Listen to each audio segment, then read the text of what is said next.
Hi everyone, welcome back to my YouTube channel, The Creative Learning, your go-to spot for mastering English grammar.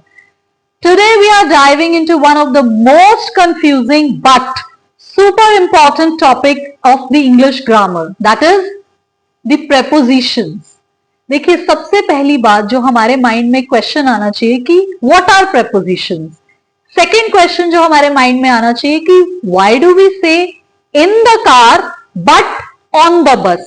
तो ये question answer करने के लिए कि why do we say in the car but on the bus, I will be uploading a short video and I'll request you do watch that video so that you get the answer to this question.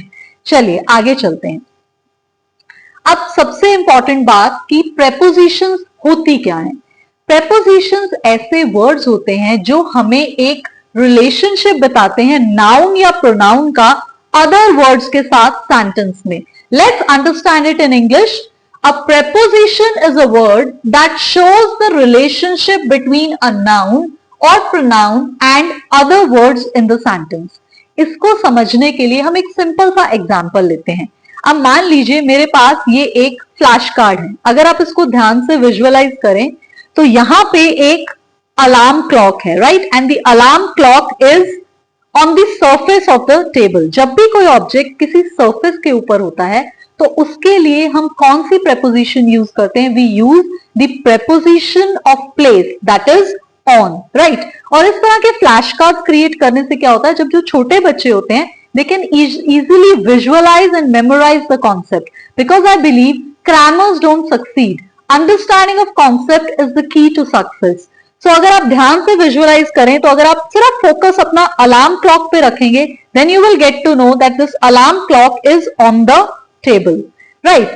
Similarly, अगर आपके पास कोई भी book है and that book is on the table, that means वो table के surface के ऊपर है, तो उस सिचुएशन में भी हम कौन सी preposition का यूज करते हैं?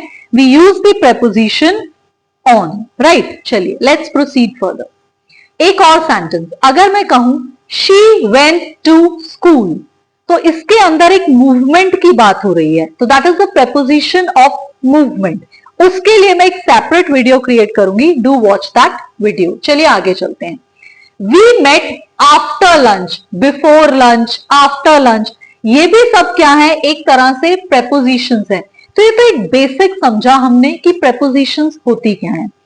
तो मैंने आपको पहले भी कहा था कि चाहे आप बिगिनर हैं, चाहे आप नेटिव स्पीकर्स हैं, लेकिन मिस्टेक्स तो सभी करते हैं. Mistakes are part of learning और आप उसी से ही सीखते हैं. तो पहले मैं आपको कुछ कॉमन मिस्टेक्स बताती हूं जो हम करते हैं जब हम prepositions को यूज करते हैं. सबसे कॉमन मिस्टेक जो हम करते हैं, हम नॉर्मली क्या कहते हैं? आई एम गुड इन इंग्लिश. अभी हमने इन preposition सीखी है, लेकिन इन इंग्लिश जो है वो इनकरेक्ट है. इसको हम रेक्टिफाई कैसे करेंगे? करेक्ट preposition यूज करके. हम नेक्स्ट टाइम ये नहीं कहेंगे कि I am good in English. We have to rectify a mistake and be sure to use the sentence I am good in English, right? I hope आपको आपकी common mistake समझ आई होगी और नेक्स्ट टाइम आप ये मिस्टेक नहीं करेंगे, right? चलिए अब आगे चलते हैं. मैंने आपसे पहले ही कहा था कि हमारी एक शॉर्ट वीडियो होने वाली है, उसमें मैं आपसे ये आंसर करूंगी कि हम ऐसा क्यों कहते हैं, व्हाई वी से in the car but on the bus. लेकिन एक डिफरेंट चीज भी है इसके अंदर. अब एक सेंटेंस ध्यान से सुनिएगा. She is waiting in the bus stop. हम ऐसे कई बार यूज करते हैं but that is grammatically incorrect. ऐसा नहीं कहते हैं. उसके लिए हम क्या preposition यूज करते हैं? She is waiting not in at the bus stop. That is the correct way. So next time don't make this mistake. Rectify it right here, right now. That is she is waiting at the bus stop. I hope आपको ये समझ आया होगा. अब मैंने अपनी commitment पूरी की है तो आप वीडियो में एंड तक बने रहिएगा. इसमें और भी बहुत कुछ प्रैक्टिकल लर्निंग है. आपने इस तरह की वीडियो preposition की कभी नहीं देखी होगी. You will learn a lot and you will learn practically. चलिए आगे चलते हैं. अब नेक्स्ट क्वेश्चन क्या है? मेरे हाथ में ये एक बैग है, राइट? अब इसके अंदर जो भी चीज होगी उसके लिए मैं क्या यूज करूंगी? इन या इनसाइड. इसके बारे में भी मैं आपको बताती हूं. देखिए जब हम किसी भी जनरल लोकेशन की बात करते हैं तो हम वर्ड यूज करते हैं इन, लेकिन जब हम एम्फेसिस देते हैं किसी चीज के एनक्लोजर के ऊपर, तब हम वर्ड यूज करते हैं इनसाइड। तो नेक्स्ट टाइम इस बात का ध्यान रखिएगा कि आपको इन यूज करना है या इनसाइड यूज करना है, राइट। अब मान लीजिए कि मेरे पास एक बॉक्स है, राइट।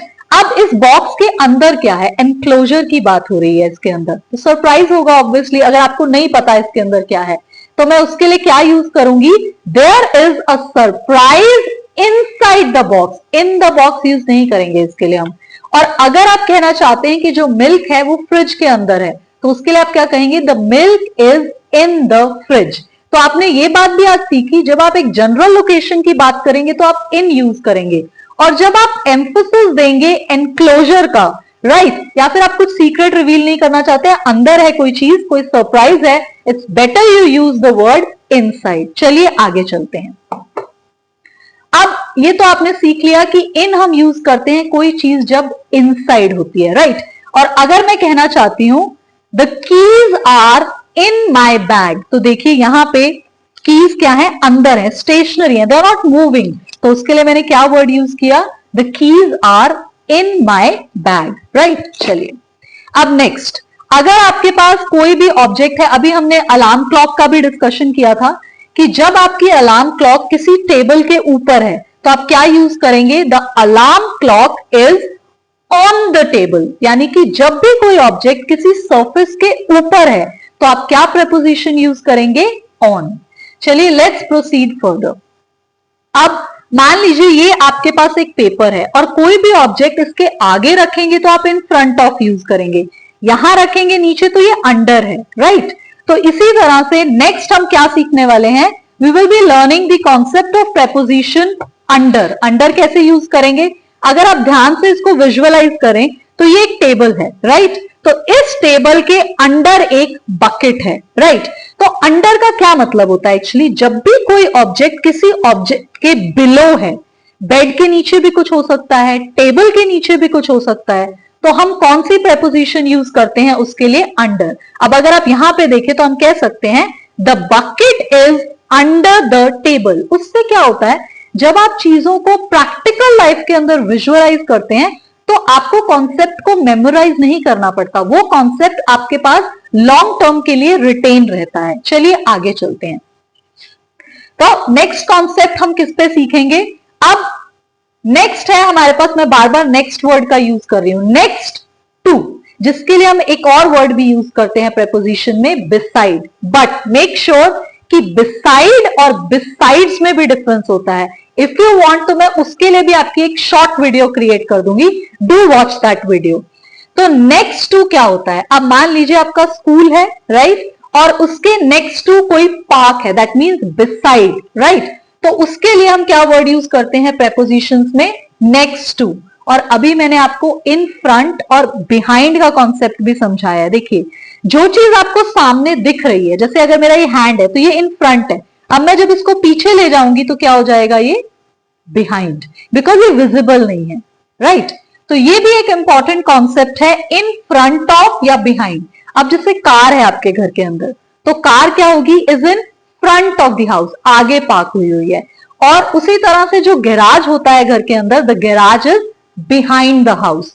तो ये कुछ ऐसे कोर और प्रैक्टिकल रियल लाइफ एग्जांपल्स हैं, अगर आप इनको प्रैक्टिकली रियल लाइफ में विजुअलाइज करेंगे तो आपको कोई भी चीज क्रैम नहीं करनी पड़ेगी। और ये ऐसे कोर कॉन्सेप्ट्स हैं, ये क्रैमिंग से सीखे नहीं जा सकते। चलिए और एक इंपॉर्टेंट क्विक टिप देती हूं मैं आपको, ये जो हमने प्रेपोजिशन सीखी, प्रेपोजिशंस ऑफ प्लेस, ये आपके किस क्वेश्चन को आंसर करेंगी, वेयर। दैट मीन्स अगर मैं पूछूं वेयर आर द कीज, तो इसका आंसर मुझे क्या मिलेगा, the keys are in my bag. Where is my phone, तो कैसे आंसर मिलेगा, the phone is on the table. तो जो भी आपको क्वेश्चन वेयर से आंसर होंगे वो कैसी प्रेपोजिशंस होंगी, प्रेपोजिशंस ऑफ प्लेस। ये एक क्विक टिप थी, राइट। चलिए आगे चलते हैं। अब मैं आपको एक और इंपॉर्टेंट और इंटरेस्टिंग वे में सिखाने जा रही हूं आज, prepositions of time. Stay tuned and stay till the end because ये भी एक practical learning है, ठीक है। चलिए अब हम सीखते हैं prepositions of time। ये इस तरह से आप भी एक सर्कल फॉर्म कर लीजिएगा और इसको विजुअलाइज कीजिएगा किसकी तरह, एक क्लॉक की तरह, राइट? क्योंकि क्लॉक ही तो हमें टाइम बताती है। इसी से ही हमने प्रेपोजिशंस ऑफ टाइम क्रिएट किए हैं। सबसे पहली बात, जब आप बात करते हैं टाइम ऑफ द डे की, टाइम ऑफ द डे का क्या मतलब है?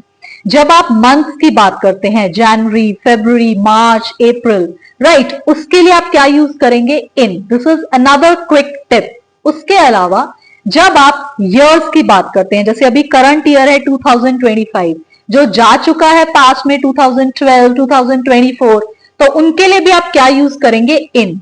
जो सीजन्स होते हैं जैसे स्प्रिंग, समर, विंटर, तो उनके लिए आपके पास जो प्रेपोजिशंस ऑफ टाइम है वो क्या है? इन, राइट? चलिए अब मैं आगे बढ़ती हूं, आपको एक और हिंट देती हूं।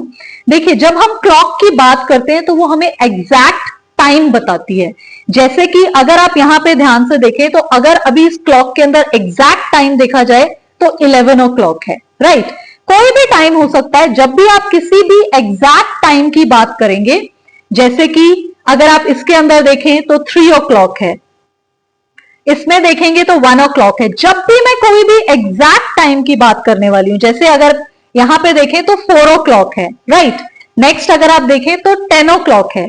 तो जब भी आप कोई एग्जैक्ट टाइम की बात करेंगे तो याद रखिएगा, तो उसके लिए हम प्रेपोजिशन कौन सी यूज करते हैं? At, right? चलिए, तो इसी को ही आगे कंटिन्यू करते हुए मैं आपको एक और क्विक टिप देती हूं कि जब भी आप प्रेपोजिशंस ऑफ टाइम की बात करें तो आपके माइंड में इमीडिएटली क्वेश्चन आना चाहिए व्हेन, यानी कब, कौन से टाइम की हम बात कर रहे हैं। तो अगर मैं कहूं कि आई वेक अप डैश 7 AM, तो सोचिए, अगर आपको आंसर मेरी वीडियो से पहले आता तो कमेंट बॉक्स में लिखिएगा एट 7 AM। क्यों? क्योंकि अभी मैंने आपको टिप दी थी, जब आप किसी भी स्पेसिफिक या एग्जैक्ट टाइम की बात करेंगे तो आप कौन सी प्रेपोजिशन यूज करेंगे? एट। और अब एक और इंपॉर्टेंट बात, जब भी आप डेज ऑफ द वीक की बात करते हैं, Monday, Tuesday, Wednesday, Thursday, Friday, Saturday, Sunday, उसके लिए हम प्रेपोजिशन यूज करते हैं ऑन। या फिर आप कुछ डेट्स की बात करते हैं, जैसे इंडिपेंडेंस डे है अगस्त 15, 2025, या फिर कोई स्पेसिफिक डेट मार्च 28, तो उसके साथ याद रखिएगा हमेशा हम क्या यूज करते हैं? ऑन। चलिए, लेट्स कम बैक हियर, यानी कि हम ऑन यूज करेंगे डेज के लिए और डेट्स के लिए। बिना सेंटेंस फ्रेम किए आपको अंडरस्टैंडिंग नहीं होगी। So let's frame a sentence. I was born on Monday, क्योंकि मैं किसकी बात कर रही थी? अभी मैंने आपको एक क्विक टिप दी थी कि जब हम डेज की बात करेंगे तो हम कौन सी प्रेपोजिशन यूज करेंगे? ऑन। उसी तरह से जब हम एक स्पेसिफिक डेट की बात करेंगे, जैसे we met on June 3rd, यानी कि टिप क्या हुई? जब आप एक स्पेसिफिक डे की बात करेंगे या डेट की बात करेंगे तो हम प्रेपोजिशन यूज करेंगे ऑन, राइट? इनके बारे में भी अभी हमने डिस्कस किया। इनके लिए भी आपको एक क्विक टिप देती हूं। जब हम एक लॉन्गर पीरियड की बात करते हैं, जैसे कि मंथ्स, ईयर्स, ये लॉन्ग ड्यूरेशन है, राइट? जैसे 30-31 डेज का है या 28 डेज का है फेब के अंदर, और ईयर भी लंबा होता है, उसमें 12 मंथ्स होते हैं। या फिर किसी दिन का कोई भी पार्ट, तो वो भी एक ड्यूरेशन है, राइट? तो उसके लिए हमेशा हम इन का यूज करते हैं। इसका एग्जाम्पल लेते हैं, जैसे मैंने मंथ की बात करनी है, मैं कहना चाहती हूं आई वॉज बॉर्न इन जनवरी, तो ये एक मंथ है, तो मैं आपने नोट किया होगा मैंने इसके साथ इन यूज किया। उसी तरह से अगर मैं कहना चाहती हूं कि she like reading in the morning, तो मैंने दिन के एक पार्ट की बात की है, in the morning, in the afternoon, तो उसके लिए हमेशा इन प्रेपोजिशन का यूज किया जाएगा। यानी कि एक छोटी सी टिप जिसको आप विजुअलाइज कर सकते हैं, अपने माइंड में कंटेनर विजुअलाइज कीजिए, जैसे कोई भी चीज उस कंटेनर के इन जाती है, तो उसी तरह से ये बिग चंक्स ऑफ टाइम को होल्ड कर रहा है, तो उसके लिए आप इन यूज करेंगे, चाहे डेज हो, चाहे आपके पास डेज के लिए यूज मत कीजिएगा, that will be a mistake. इसको हम यूज करेंगे मंथ के लिए, ईयर्स के लिए, या फिर पार्ट्स ऑफ द डेज के लिए। इस कॉन्सेप्ट को हम आगे भी कंटिन्यू रखेंगे बिकॉज ये बहुत ही इंपॉर्टेंट कॉन्सेप्ट है और इसमें बहुत मिस्टेक्स होती हैं। I hope you had fun learning this concept in a creative and practical way. Do watch the video and share your feedback. Thank you so much for watching. Happy learning.